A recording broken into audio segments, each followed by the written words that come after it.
students, welcome to NIOS Vision Point.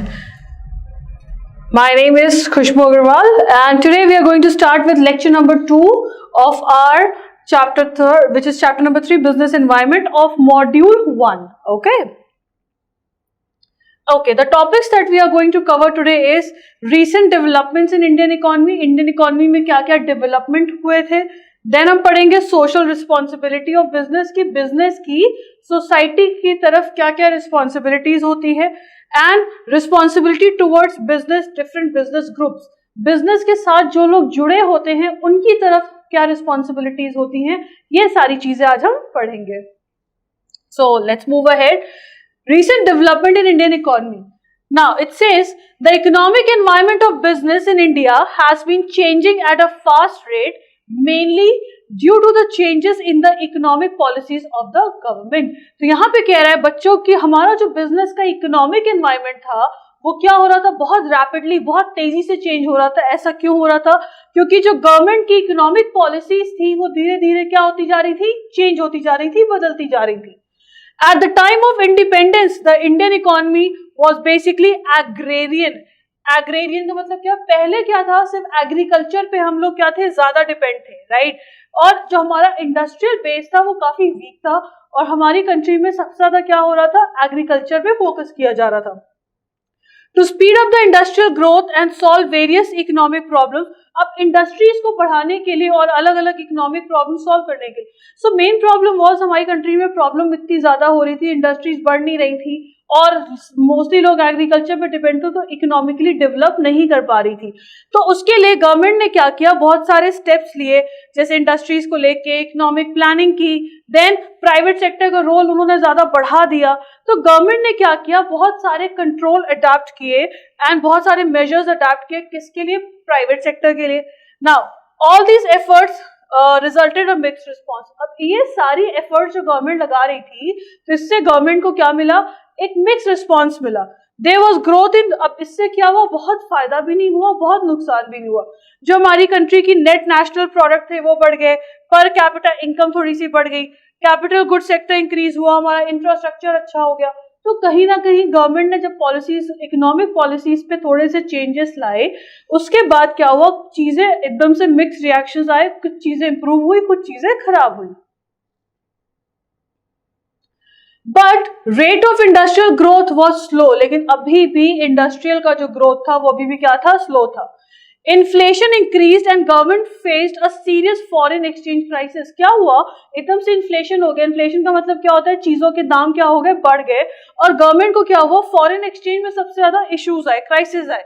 As a result तो government ने, India की जो गवर्नमेंट थी, उन्होंने क्या इंट्रोड्यूस किया, अ radical change in economic policies इन 1991. तो गवर्नमेंट ने 1991 में चेंजेस किए economic. This policy abolish industrial licensing in most of the cases. क्या चेंजेस हुए कि इंडस्ट्री स्टार्ट करने के लिए पहले हमें क्या लेना पड़ता था, लाइसेंस लेना पड़ता था. तो उस लाइसेंस को इन्होंने क्या कर दिया, अबॉलिश कर दिया, हटा दिया. Then allowed private participation in most industries. पहले क्या था, प्राइवेट इंडस्ट्रीज बहुत कम थी, लेकिन हमारी गवर्नमेंट ने क्या किया, जो प्राइवेट इंडस्ट्रीज थी उनको भी पार्टिसिपेट करना अलाउ किया, मतलब वो भी आगे से आगे आके गवर्नमेंट के साथ मर्ज अप करने लगे. Then disinvestment was carried out in many public sector in industrial enterprises and opened up the economy considerably. बहुत सी पब्लिक कंपनीज थी जिन्होंने डिसइन्वेस्टमेंट स्टार्ट किया, जहां भी उन कंपनी के शेयर्स उन्होंने किसी और को देने शुरू किए ताकि बिजनेस क्या हो और डेवलप करे और अच्छे से काम करे. Foreign investment promotion board was set up to channelise foreign capital. फिर क्या सेटअप किया गया, foreign investment promotion board setup किया गया ताकि हम क्या कर सके, फॉरेन कैपिटल इन्वेस्टमेंट को इंडिया में ला सके. नाउ यही तीनों चीजों को अगर हम समराइज करें तो लिबरलाइजेशन, प्राइवेटाइजेशन एंड ग्लोबलाइजेशन, ये तीन मेजर चेंजेस थे जो हमारी इकोनॉमी में किए गए. अब इनको हम डिटेल में पढ़ते हैं कि एग्जैक्टली था क्या ये. लिबरलाइजेशन का मतलब क्या होता है, liberalization refers to the process of eliminating unnecessary controls and restrictions on the smooth functioning of business enterprises. Liberal कर दिया गया, तो अननेसेसरी जितने रिस्ट्रिक्शंस थे, जो भी आपको कंट्रोल्स थे, बहुत पहले क्या था, बहुत रूल्स एंड रेगुलेशंस थे, बहुत रिस्ट्रिक्शंस लगा रखे थे, तो ये सारी चीजों को क्या कर दिया गया, एलिमिनेट कर दिया गया, ताकि हमारा जो भी बिजनेस है वो कैसे काम करे, स्मूथली काम करे।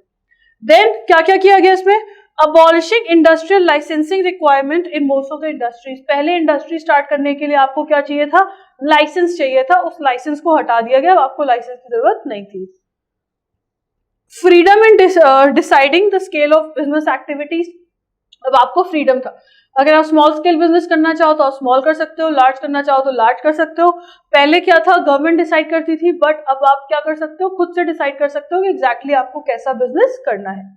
Then freedom in fixing prices of goods and services, पहले आप गुड्स एंड सर्विसेज के प्राइसेस फिक्स नहीं कर सकते थे, लेकिन जैसे ही लिबरलाइजेशन स्टार्ट हुआ तो गुड्स एंड सर्विसेज के प्राइसेस फिक्स करने की भी लिबर्टी मिल गई कंपनीज को। Simplifying the procedure for import and export, पहले इंपोर्ट एक्सपोर्ट करना बहुत ही डिफिकल्ट काम हुआ करता था, लेकिन लिबरलाइजेशन में एक्सपोर्ट इंपोर्ट के प्रोसीजर को बहुत ही सिंपल कर दिया गया। Then reduction in tax rates, tax के जो भी रेट्स थे उसको कम किए गए। And simplified policies to attract foreign capital and technology to India, और जो हमारी कंट्री की पॉलिसीज थी उसको क्या किया गया, बहुत ही सिंप्लीफाई किया गया, ताकि फॉरेन का कैपिटल हमारी कंट्री में आ सके एंड हमारी कंट्री में नई टेक्नोलॉजियां भी आ सके। सो बेसिकली लिबरलाइजेशन में क्या किया गया, जो भी अननेसेसरी रिस्ट्रिक्शंस थे उन सबको हटा दिया गया।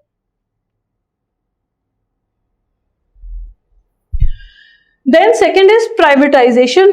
Privatization refers to reducing the role of public sector. Privatization में क्या हुआ, public sector यानी गवर्नमेंट का रोल कम किया गया और प्राइवेट सेक्टर वालों को ज्यादा आगे चांस दिए गए, right. Due to the policy reforms announced in 1991, the expansion of public sector has literally come to a halt, and the private sector registered fast growth in the post-liberalized period. तो ये जो post liberalized period हो रहा था, जब liberalization भी हो रहा था, तो उससे क्या हुआ, उस टाइम पे भी देखा गया कि ये जो प्राइवेट कंपनियां थी ये बहुत तेजी से आगे बढ़ रही थी, और जो ये पब्लिक कंपनियां थी वो लिटरली एकदम बिल्कुल भी आगे नहीं बढ़ पा रही थी। सो इसीलिए क्या डिसाइड किया गया, प्राइवेटाइजेशन किया जाए कि मोस्टली प्राइवेट सेक्टर को ज्यादा अपॉर्चुनिटीज दी जाए। जैसे reduction in the number of industries reserve for the public sector, पहले क्या था, जो इंडस्ट्रीज थी वो रिजर्व थी किसके लिए, पब्लिक सेक्टर के लिए, जो 17 हुआ करती थी उस टाइम पे, अब उसको रिड्यूस करके कितना कर दिया गया था, 8 कर दिया गया था, और उसको फर्दर फिर कितना रिड्यूस किया गया था, 3 कर दिया गया था, 3 और उसमें कम कर दिए गए थे। तो मतलब पहले 17 इंडस्ट्रीज किसके लिए थी, पब्लिक सेक्टर के नाम पे थी, लेकिन उसको धीरे धीरे कम किया गया, 17 से 8 पे आ गई थी वो, और 8 से फिर उसपे 3 और कम कर दिए गए। And the introduction of selective competition in the reserve area, और जो रिजर्व एरिया भी था, जैसे जो कंपनीज अभी भी पब्लिक सेक्टर के लिए रिजर्व थी या प्राइवेट के रिजर्व थी, वहां पे ज्यादा कंपटीशन भी क्रिएट नहीं किया गया। ये नहीं कि बहुत सारे प्राइवेट सेक्टर्स आ गए या बहुत सारे पब्लिक सेक्टर्स आ गए, नहीं, वहां पे रिजर्वेशन तो हुआ लेकिन कोई कंपटीशन यानी कि बहुत मल्टीपल कंपनीज नहीं ओपन की गई। Then disinvestment of shares of selected public sector industrial enterprises, जो सिलेक्टेड पब्लिक एंटरप्राइजेस थी उनके शेयर्स में डिसइन्वेस्टमेंट किया गया। जैसे कि आज की डेट में देख लो, इलेक्ट्रिसिटी का है, इलेक्ट्रिसिटी के शेयर्स कुछ गवर्नमेंट के पास है मेजर, और कुछ कुछ शेयर्स किसके पास है, प्राइवेट के पास है, राइट। तो इससे फायदा क्या हुआ, पब्लिक और वर्कर्स सबको फायदा हुआ, एंड बिजनेस की ओनरशिप भी लोगों को मिली, जैसे शेयर होल्डर्स आ गए, राइट, इन्वेस्टर्स आ गए, तो कंपनी के शेयर्स को डिसइन्वेस्ट करके और दूसरे लोगों को दिया गया। Then improvement in performance through an MOU system by which, this is management of understanding, by which managements are to be granted greater autonomy but held accountable for specified result। फिर ये एक रूल निकाला गया कि जो management था उसको autonomy दी जाए, मतलब उनको अपने आप से काम करने दिया जाए, ज्यादा उनको डिस्टर्ब ना किया जाए, ज्यादा कंट्रोल ना दिखाया जाए, एंड लेकिन ये नहीं कि एकदम ही फ्री कर देंगे, उनसे रिजल्ट्स मांगे जाए कुछ स्पेसिफाइड एरियाज के, जैसे प्रोडक्शन कितना हुआ, सेल कितना हुआ, राइट, तो इन सारे के रिजल्ट्स उनसे मांगे गए। तो बेसिकली मेन मोटिव क्या था कि प्राइवेट सेक्टर को आगे लाना, और पब्लिक सेक्टर को धीरे धीरे उस टाइम पे उन्होंने कम कर दिया।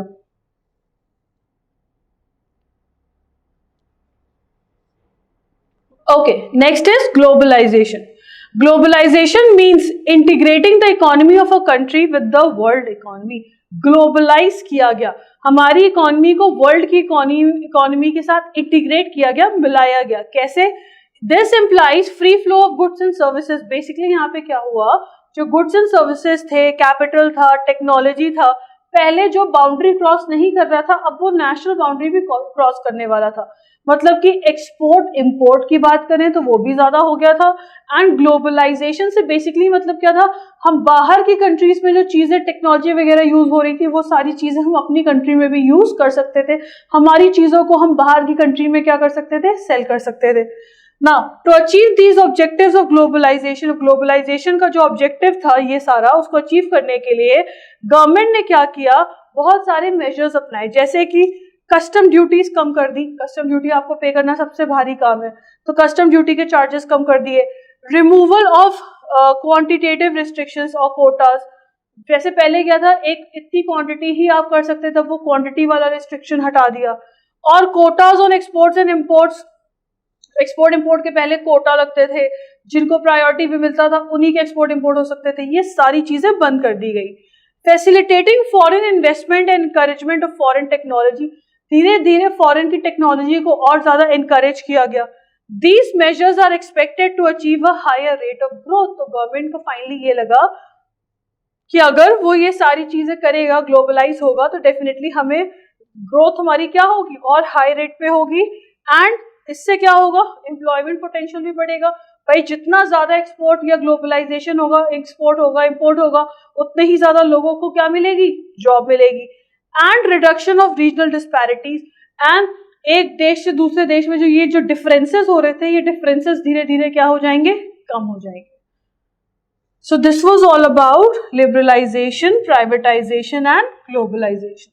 नाउ जब लिबरलाइजेशन, प्राइवेटाइजेशन और ग्लोबलाइजेशन हुआ, तो एग्जैक्टली हमारे बिजनेस में या गवर्नमेंट की पॉलिसी जो चेंज हुई, उससे क्या क्या इम्पैक्ट हुआ, क्या क्या चेंजेस हुए, किसको सबसे, मतलब हमारा जो खुद का बिजनेस था हमारी कंट्री का, उनको क्या क्या प्रॉब्लम्स फेस करनी पड़ी, या इन चेंजेस से क्या क्या और चेंजेस आए।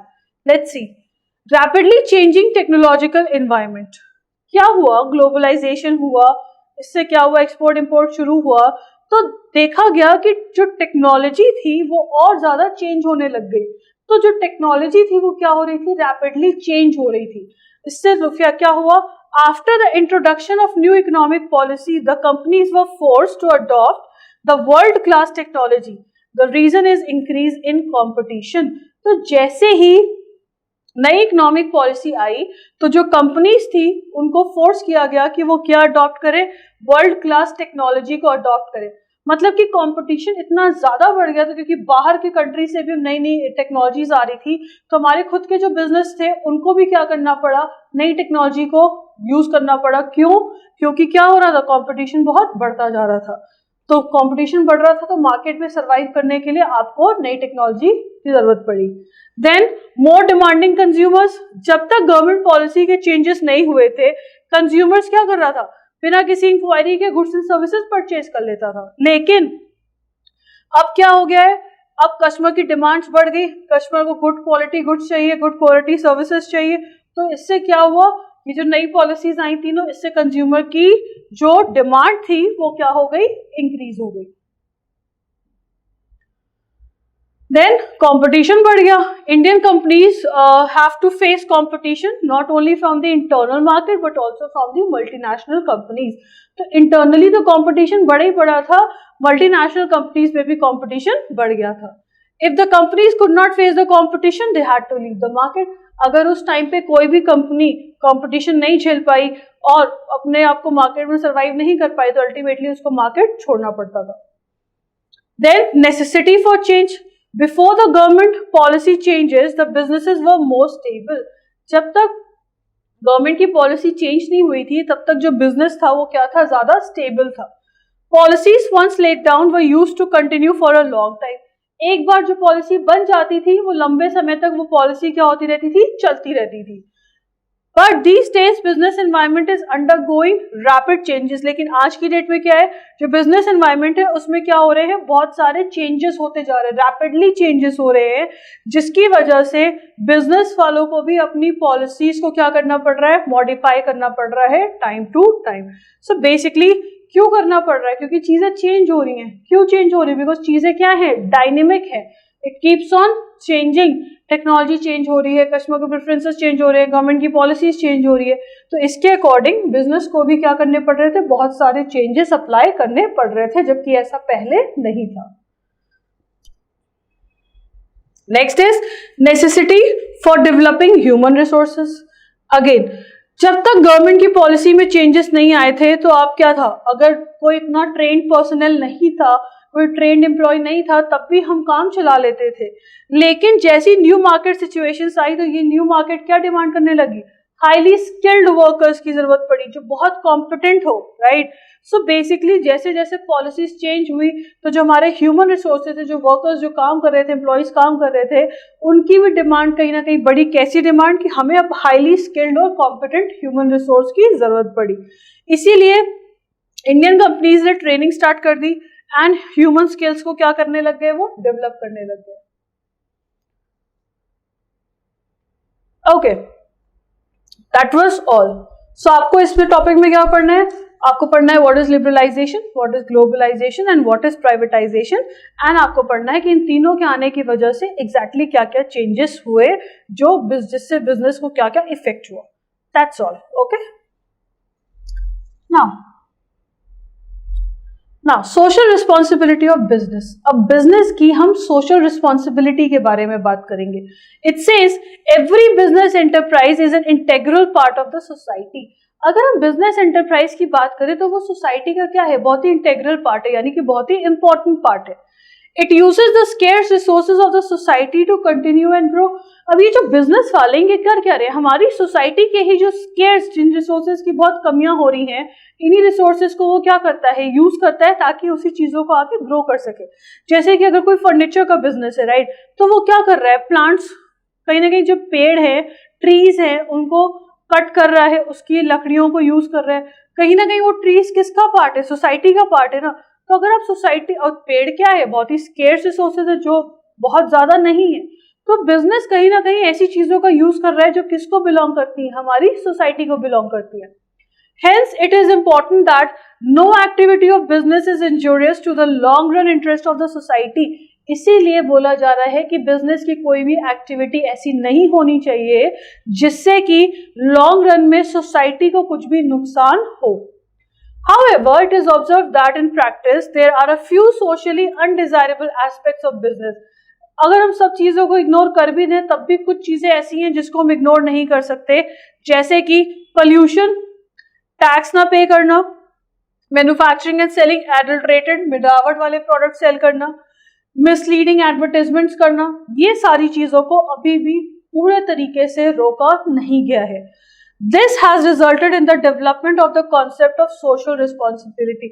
इन्हीं सब रीजंस की वजह से क्या आई, सोशल रिस्पॉन्सिबिलिटी आई, जहां पे business whereby the owners and managers of business are made conscious, जहां पे जो बिजनेस के ओनर्स थे और जो बिजनेस के मैनेजर्स थे उनको कॉन्शियस किया गया, उनको बताया गया कि उनकी क्या रिस्पॉन्सिबिलिटी है, उनकी मतलब एक बिजनेस की क्या रिस्पॉन्सिबिलिटी है अपने कस्टमर की तरफ, अपने वर्कर्स की तरफ। तो ये सारी चीजें बताई गई किसमें, सोशल रिस्पॉन्सिबिलिटी में, कि एक बिजनेस की क्या क्या जिम्मेदारी है अपनी सोसाइटी की तरफ।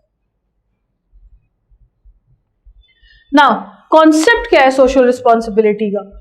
Social responsibility of business means obligation to act in a manner which will serve the best interest of the society. तो social responsibility का मेन मतलब क्या होता है, इस तरीके से काम करना, बिजनेस को इस तरीके से काम करना चाहिए जो कि सोसाइटी के भले के लिए हो, ठीक है ना। Social obligation of a business is different from legal obligation.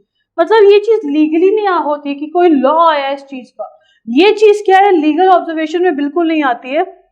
मतलब इसको डर से नहीं कराना है। बेसिक मोटिव क्या है कि हर एक बिजनेस को क्या हो, खुद से वॉलंटरीली, वो कैसे करें, वॉलंटरीली खुद से अपनी मर्जी से उनके अंदर ये चीज होनी चाहिए कि हमें सोसाइटी के लिए क्या करना है, क्या नहीं करना है। नाउ लेट्स सी अलग अलग इंटरेस्ट ग्रुप्स की तरफ क्या क्या रिस्पॉन्सिबिलिटीज हैं, जैसे कि responsibility towards the share holders और ओनर्स। अब बिजनेस में कौन होते हैं, शेयर होल्डर्स होते हैं, बिजनेस के ओनर्स होते हैं, तो उनकी तरफ क्या रिस्पॉन्सिबिलिटी बनती है। पहला, शेयर होल्डर्स क्या कर रहे हैं, अपना पैसा इन्वेस्ट कर रहे हैं बिजनेस में, तो उनका जो भी वो इन्वेस्टमेंट कर रहे हैं वो क्या होना चाहिए, सेफ होना चाहिए। Then to provide regular, correct and adequate information on the financial aspect, पैसों से रिलेटेड फाइनेंशियली जो भी इंपॉर्टेंट इंफॉर्मेशन है, रेगुलर है, जो भी करेक्ट इंफॉर्मेशन है, जो भी एडिक्वेट जितनी रिक्वायरमेंट है, वो सारी इंफॉर्मेशन किसको मिलनी चाहिए, शेयर होल्डर्स को मिलनी चाहिए। Then to provide fair and regular dividend, share holders को अपने इन्वेस्टमेंट के बदले क्या मिलता है, डिविडेंड मिलता है। डिविडेंड क्या है, एक तरीके का प्रॉफिट है जो किसको मिलता है, शेयर होल्डर्स को, तो उनको क्या मिलना चाहिए, फेयर मिलना चाहिए और रेगुलर डिविडेंड मिलना चाहिए। Then to ensure capital appreciation, जितना भी बिजनेस में कैपिटल लग रहा है कहीं ना कहीं वो बढ़ना चाहिए और इनकी भी इनकम क्या होनी चाहिए, इंक्रीज होनी चाहिए। And to protect the assets of the business, और बिजनेस के एसेट्स को प्रोटेक्ट करके रखे। ऐसा क्यों बोला गया है, क्योंकि बिजनेस के एसेट्स अगर प्रोटेक्टेड रहेंगे तभी शेयर होल्डर्स को क्या मिलेगा, अपना डिविडेंड मिलेगा।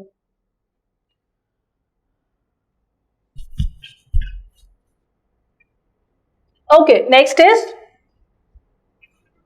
Responsibility towards the employees. Employees की तरफ क्या है, उनको फेयर वेजेस और सैलरीज मिलनी चाहिए, अच्छी वर्किंग कंडीशन मिलनी चाहिए, उनको housing facility, medical care, recreation, ये सारी फैसिलिटीज मिलनी चाहिए।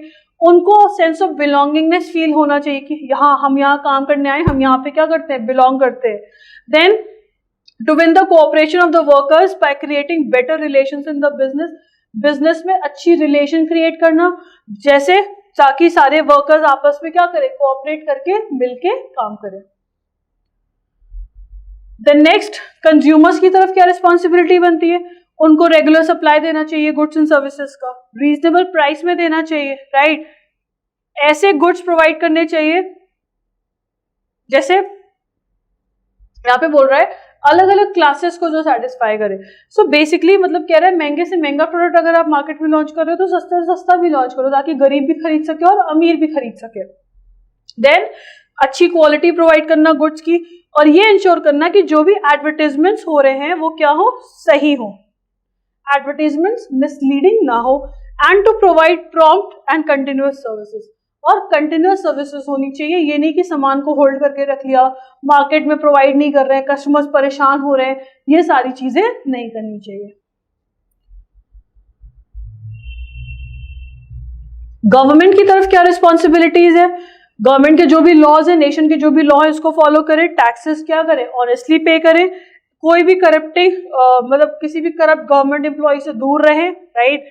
Then discourage the tendencies of concentration of economic power and monopoly, मतलब इकोनॉमिक पावर की कोशिश मत करें कि हमारे इसमें पूरा कंट्रोल हो, हम पूरी हर सारे रूल्स एंड रेगुलेशंस हम बनाएं, गवर्नमेंट के रूल्स एंड रेगुलेशंस फॉलो ना करें, ऐसा बिल्कुल भी नहीं होना चाहिए। Then to adapt fair dealings in foreign trade, अगर आप फॉरेन ट्रेड कर रहे हो तो उसमें भी फेयर तरीके से आपको काम करना चाहिए। मतलब so moving on to next one, responsibility towards the community. अब कम्युनिटी की तरफ क्या रिस्पॉन्सिबिलिटी बनती है, एनवायरमेंट को प्रोटेक्ट करें पोल्यूशन से, देन एम्प्लॉयमेंट की अच्छी अपॉर्चुनिटीज दे, लोगों को jobs they, social and cultural values को प्रिजर्व करके रखे, राइट। तो सोसाइटी के वीकर सेक्शन से जैसे कि डिसेबल्ड पीपल हो गए, विडोज हो गई, शेड्यूल्ड ट्राइब्स हो गए, इन सबकी क्या करें, मदद करें, एंड नेशनल इंटीग्रेशन के हिसाब से सारा काम करें। Cover is business and environment protection and business ethics.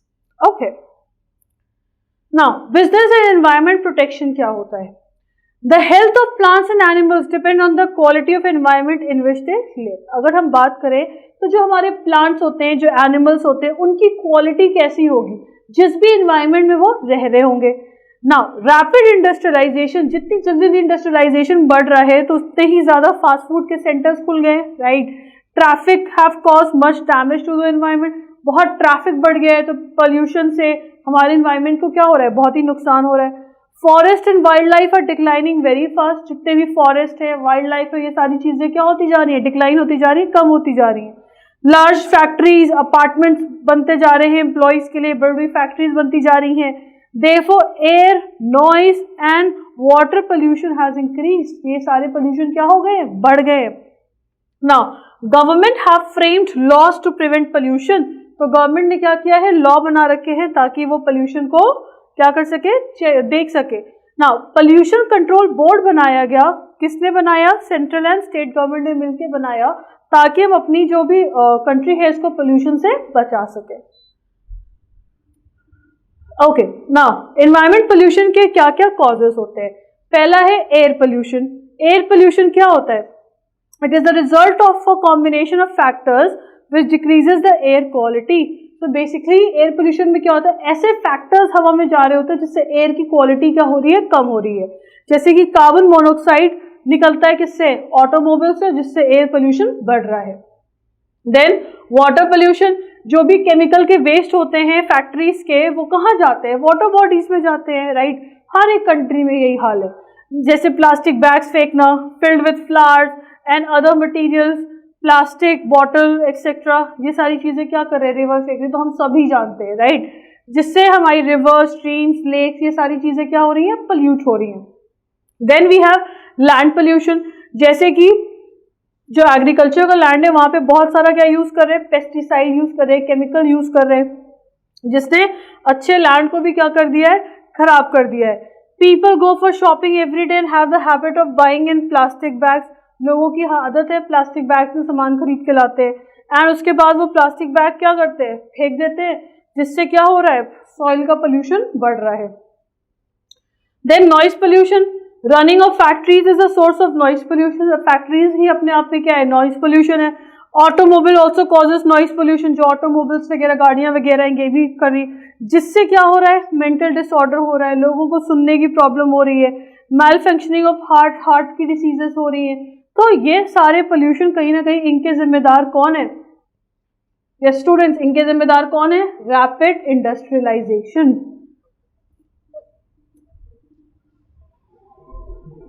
Now pollution को कंट्रोल करने की क्यों जरूरत है, why do we need to control pollution. Now pollution control is required because of the following reasons, to reduce safety hazards and to ensure safety of life. मतलब हम ये ensure कर सके कि जो भी चीजें सेफ नहीं हैं उनको हटाया जाए वहां से, और ताकि लोगों की जो लाइफ है वो क्या रहे, सुरक्षित रहे, सेफ रहे। Then to reduce risk of liability to pay compensation to people. अब क्या है, गवर्नमेंट का रूल आ गया है, अगर किसी बिजनेस या इंडस्ट्री की वजह से किसी पब्लिक को नुकसान हो रहा है तो उसके बदले में आपको क्या पे करना पड़ेगा, कॉम्पनसेशन पे करना पड़ेगा। देन पब्लिक हेल्थ को प्रोटेक्ट करना, पब्लिक की हेल्थ को प्रोटेक्ट करना, हमारी बिजनेस की जिम्मेदारी क्या बनती है कि सोसाइटी में जो पब्लिक रह रही है उनकी हेल्थ को वो क्या करेगी, प्रोटेक्ट करेगी। Then to reduce inconveniences like water pollution which will affect fishes and other water plants. So basically यहाँ पे कह रहा है कि हमें क्या करना है, वाटर पोल्यूशन को कम करना है, ताकि वहां पे जो वाटर प्लांट्स हैं, जो फिशेस हैं, इनको कोई भी प्रॉब्लम ना हो। Human health hazard such as, जैसे पानी की गंदगी से क्या होता है, ब्रीदिंग प्रॉब्लम हो रही है, इरिटेशन इन आईज, लोगों को स्किन के इश्यूज हो रहे हैं, तो इन सारी चीजों से बचाना। And to save cost of cleaning the land and machine. अब अगर पोल्यूशन होगा तो आपको क्या करना पड़ेगा, आपको लैंड क्लीन करना पड़ेगा, मशीन क्लीन करनी पड़ेगी, तो उन खर्चों से बचने के लिए।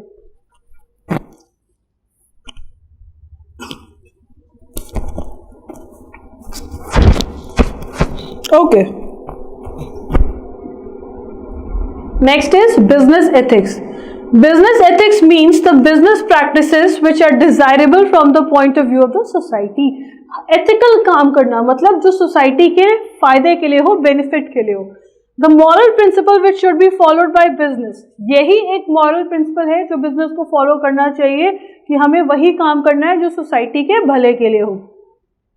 बिजनेस एथिक्स में क्या होता है, हमें ये बताता है कि बिजनेस के लिए क्या सही है, what is right and what is wrong, क्या गलत है, राइट। जब भी आप बिजनेस कर रहे हो तो बिजनेस में क्या सही है, क्या गलत है, हमें कैसे पता चलेगा, बिजनेस एथिक्स से। By ethics we mean the business practices which are desirable from the point of view of the society।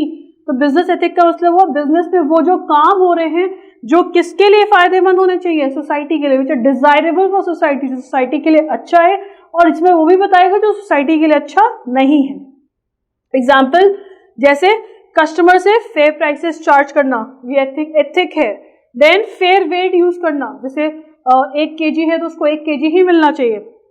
Government को टैक्स पे करना, प्रोडक्ट्स, सेफ प्रोडक्ट्स देना पब्लिक को, एंड फेयर ट्रीटमेंट देना अपने वर्कर्स को, किसी भी अनफेयर ट्रेड प्रैक्टिसेस में, मैल प्रैक्टिसेस में या ब्लैक मार्केटिंग में या होर्डिंग में नहीं आना। सो ये है आपके ethics. The elements of business ethics are, elements क्या होते हैं?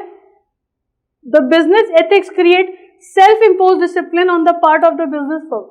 अब इन एथिक्स से क्या हुआ, जो बिजनेस फर्म से ये चीजें क्या हो गई, सेल्फ इम्पोज हो गई, मतलब बिजनेस खुद ब खुद इन चीजों को क्या करने लग गया, फॉलो करने लग गया। Then business ethics make a business honest and responsible.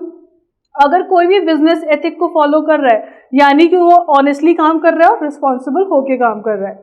Business ethics का एक और एम होता है कि फेयर एंड रीजनेबल ट्रीटमेंट होना चाहिए कस्टमर्स को, एम्प्लॉयज को, सप्लायर्स को, चाहे जो भी इन्वॉल्व हो आपके बिजनेस के साथ, हर किसी के साथ फेयर और रीजनेबल ट्रीटमेंट होना चाहिए। बिजनेस एथिक्स को exist with law which help in the perfection of the conduct of life. जो ये बिजनेस के एथिक्स होते हैं ना, ये कहीं ना कहीं आपके कहाँ फॉलो हो रहे हैं, लॉ से मिलते जुलते हैं, तो ये कहीं ना कहीं इंसानों की लाइफ को भी क्या कर रहे हैं, प्रॉफिट कर रहे हैं। जो इन काम पे अच्छे से काम कर रहे हैं लोग, वही लोग अपनी लाइफ भी क्या कर रहे हैं, अच्छे से जी रहे हैं। Then business ethics covers all business practices which are desirable from the point of view of the society. Business ethics में वो सारी चीजें आ जाती हैं जो एक सोसाइटी के भले के लिए होती हैं।